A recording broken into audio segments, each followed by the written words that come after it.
je fais partie de ceux qui disent que puisque nous, élus, on nous a proposé d'assister à cette diffusion des atrocités commises par le Hamas le 7 octobre, je pense qu'il est important, puisque nous avons à nous prononcer sur la politique de la France aujourd'hui au Proche-Orient, que nous ayons également à voir les images de Gaza en ce moment et des 11 000 morts et des 5 000 enfants qui ont été tués jusqu'à présent. Alors ça, c'est les chiffres du Hamas, Émeric Caron, mais c'est les chiffres qui sont repris par l'UNICEF aujourd'hui même.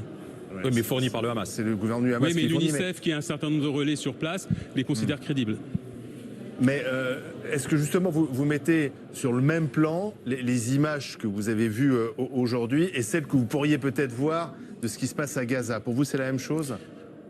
Vous savez, je ne vais pas m'amuser au jeu des comparaisons, c'est pire, c'est moins grave. Il y a des images qui nous arrivent de Gaza qu'on peut voir sur les réseaux sociaux. Ce sont des corps d'enfants déchiquetés, des corps d'enfants écrabouillés.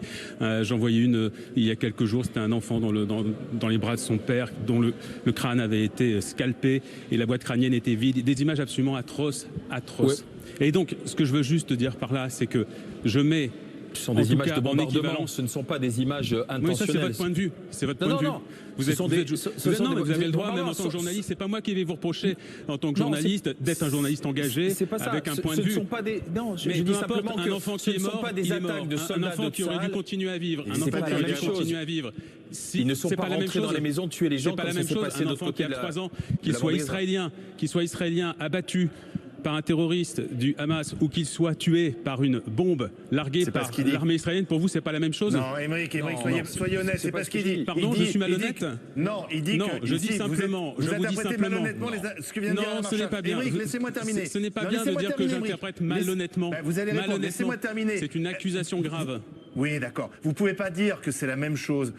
Ça ne vise pas délibérément. Oui. Pour l'enfant qui est mort, c'est la même chose. L'intention n'est pas la même. Enfin, vous êtes journaliste, vous êtes capable de faire la différence. L'intention n'est pas la même. Vous êtes en train de minimiser. Non, vous dites je donc minimise que c'est pas. moins grave. Mais bien vous dites que c'est moins grave. Je n'ai pas dit que c'est pas moins grave. Je dis que l'intention n'est pas la même. Donc vous dites que c'est aussi grave. Donc vous dites que c'est aussi grave. L'intention n'est pas la même. C'est aussi grave. C'est aussi grave. On a 5 000 enfants. Je ne sais pas ce que vous cherchez à me faire dire. Non. Moi, en tout cas, ce que je vous ai entendu dire, c'est que... Mais c'est quoi? À quoi vous jouez? Je ne joue pas, je vous pose une question très sérieuse. On n'est pas pour jouer, on parle de choses très graves, Émeric Caron. Moi, je vous dis qu'il y a des crimes de guerre qui ont été commis par le Hamas. Oui. Et je vous dis qu'il y a des crimes de guerre qui sont commis en ce moment même par l'armée israélienne. Le Hamas, ce n'est donc pas un crime terroriste, c'est un crime de guerre pour vous. Mais monsieur, les mots pour juger les gens, oui, ce sont des actes terroristes qui sont également des crimes de guerre. Peut-être même des crimes contre l'humanité commis par le Hamas. C'est la Cour pénale internationale qui devra en décider exactement comme elle devra décider aujourd'hui de la manière dont il faut qualifier les crimes de guerre de l'armée israélienne à Gaza.